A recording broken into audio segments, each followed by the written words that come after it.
Champions ট্রফিতে ব্যর্থতার পর নাজমুল হোসেন শান্তকে ওয়ানডে অধিনায়ক রাখা হবে কিনা সেটি সময় বলে দেবে। তবে টি-20 দলের নেতৃত্বে পরিবর্তন আসছে তা প্রায় নিশ্চিত। বাঁহাতি ব্যাটসম্যানের পরিবর্তে ক্রিকেটের সংক্ষিপ্ততম সংস্করণে দায়িত্ব পাবেন কে, এবার সেটির আভাস দিয়ে রাখলেন বিসিবি সভাপতি ফারুক আহমেদ। বছরের শুরুতেই বোর্ড প্রধান বলেছিলেন টি-20 নেতৃত্ব থেকে সরে দাঁড়ানোর ইচ্ছের কথা তাকে জানিয়েছেন নাজমুল হোসেন শান্ত।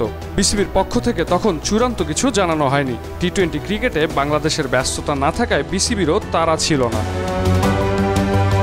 তবে এখন সিদ্ধান্ত নেওয়ার সময় এগিয়ে আসছে। মিরপুর শেরেবাংলা জাতীয় ক্রিকেট স্টেডিয়ামে শনিবার তৃতীয় বিভাগ কোয়ালিফাইং ক্রিকেট লিগের উদ্বোধন অনুষ্ঠানে সংবাদ মাধ্যমের মুখোমুখি হয়ে বিসিবি সভাপতি জানালেন টি-20 নতুন অধিনায়ক হতে পারেন পুরনো কেউই। জানি শান্ত ইতিমধ্যে জানিয়ে দিয়েছে তিনি আসলে টি-20তে ক্যাপ্টেন্সি করতে চান। আপনি তার সঙ্গে আলাদা করে কথাও বলেছেন ওয়ানডের ব্যাপারে। সে এটা আমরা ডিসিশন নেব, আমরা সময় নেব। কেউ আছে অলরেডি দুই একজন টি-20 ক্যাপ্টেন্সি করেছে যারা এখনো একদম দলের বাইরে না, এরকম থেকে আমরা একটা চেষ্টা করব।